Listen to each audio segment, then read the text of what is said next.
पूरे यूरोप और अमेरिका के अंदर, लंदन के अंदर, टोरंटो के अंदर, कैलगरी के अंदर, न्यूयॉर्क के अंदर और बहुत सारी ऐसे जो यूके के अंदर जो प्रोटेस्ट हो रहे हैं, वेस्टमिनिस्टर पार्लियामेंट के आगे हो रहे हैं, बर्मिंघम में प्रोटेस्ट हो रहे हैं कि हिंदूज को बचाया जाए। कितने हजारों मंदिरें तोड़े हैं, कितने लाखों हिंदुओं के साथ ये मतलब बदसलूक किया है, उनको मारे हैं, लूटे हैं। और ऐसी ऐसी फुटेजेस और वीडियोस आई हैं सोशल मीडिया पर जिसमें लड़कियों के साथ जो कुछ बांध बांध के उनके हाथ पीछे बांध के कहाँ कहाँ पर उनको बिठा दिया गया और फिर आग लगाई जा रही है घरों को, उनको निकाला जा रहा है, मारा जा रहा है, ये सब कुछ वहां पर हुआ है। और बाकायदा ऐसा लग रहा था कि जैसे प्री प्लान्ड है ये, यानी प्लान करके किया गया। तो फिर यहाँ पे सवाल पैदा होता है कि जिस आर्मी ने हसीना वाजिद को कहा कि 45 मिनट में रिजाइन करके भाग जाओ, वो आर्मी इनको रोक नहीं पा रही। कहां सोई हुई आर्मी? कर्फ्यू में ये सब हो रहा है। और अब तो लोग ये कहते हैं कि बांग्लादेश का हाल भी पाकिस्तान जैसा हो जाएगा। हमारी जो सब कॉन्टिनेंट है, इस पूरे इलाके में हिंदू कहीं भी महफूज नहीं है, ना कश्मीर में, ना बंगाल में, ना केरला में, ना असम में, मतलब इवन अयोध्या में आप देखा है ना, इतना छोटा सा लड़की के साथ क्या किया है लोग। तो इनका सोच ही यही है। तो ये हिंदू लड़कियों को टारगेट जो करते हैं, इसके पीछे ज्यादातर वजह ये कि हिंदू लड़कियां नहीं बचेंगी तो हिंदू नस्ल भी आगे नहीं बढ़ेगी। फिर आप साबित करते हो कि डीएनए से कुछ नहीं होता। हद होती है यार, हद।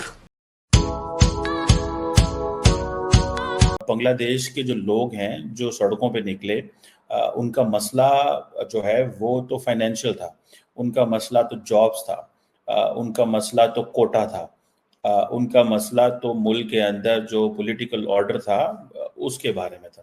लेकिन माइनॉरिटीज पे हमले करना ये तो कोई ऐसी चीज नहीं है जिसको हम किसी कोई भी मुआशरा जो है वो जस्टिफाई कर सके। अभी मैं देख रहा था कि पूरे यूरोप और अमेरिका के अंदर जो है वो प्रोटेस्ट हो रहे हैं कि हिंदूज को बचाया जाए। देखें, ये जो मुस्लिम मुआशरे हैं इनके ऊपर बड़ा सख्त इम्तिहान है, और वो इम्तिहान ये है कि जो जो माइनॉरिटीज़ जहाँ जहाँ मौजूद हैं उनको प्रोटेक्ट करना मुसलमान मुआशरों का, ये सोसाइटीज़ का काम है। ठीक है जी। अब अगर फॉर एग्जांपल मैं देख रहा था कि लंदन के अंदर जो है वो प्रोटेस्ट हो रहा है, टोरंटो के अंदर, कैलगरी के अंदर, न्यूयॉर्क के अंदर और बहुत सारी ऐसे जो यूके के अंदर जो प्रोटेस्ट हो रहे हैं, वेस्टमिनिस्टर पार्लियामेंट के आगे हो रहे हैं, बर्मिंघम में प्रोटेस्ट हो रहे हैं। ये जो प्रोटेस्ट हो रहे हैं ये सिर्फ इसीलिए हो रहे हैं कि ये कह रहे हैं कि बचाया जाए हिंदूज को, बचाया जाए जो बांग्लादेश के अंदर जिनके ऊपर हमले हो रहे हैं। अब देखिए, बांग्लादेश के अंदर 90% मुसलमान रहते हैं ऑलमोस्ट, और वहाँ पे अगर 90% मुसलमान जो हैं वो 10% माइनॉरिटीज़ को सेव नहीं करेंगे तो डेफिनेटली लोग जो हैं वो सवाल उठाएंगे।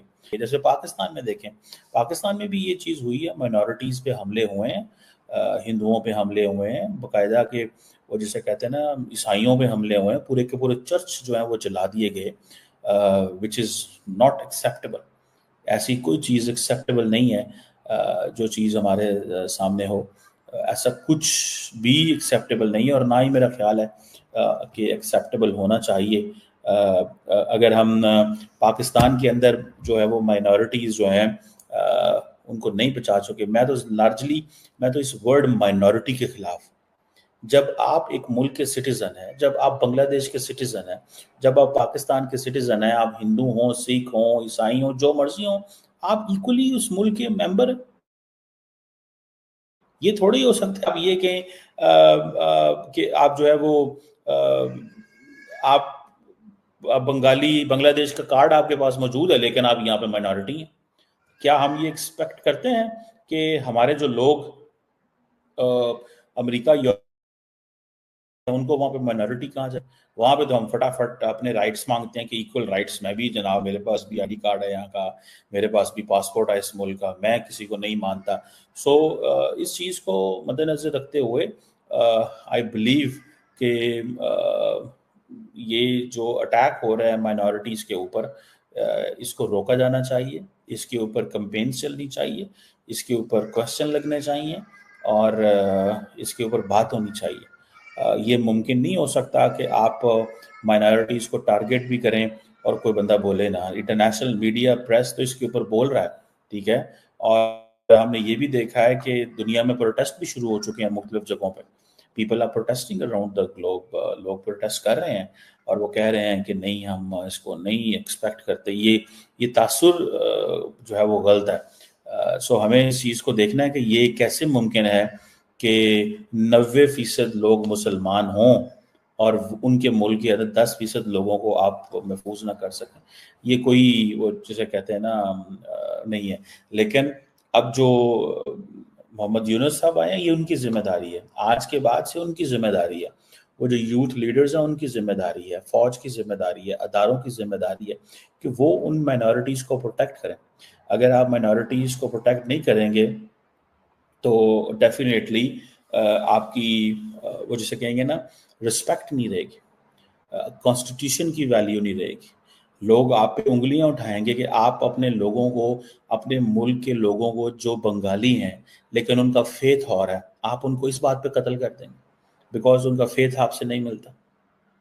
मैं समझता हूँ ये बहुत बड़ी किसी भी रियासत के लिए नाकामी होती है कि उसके मुल्क के अंदर अगर एक ग्रुप मेजॉरिटी में हो और वो दूसरों को मारना शुरू करते हैं।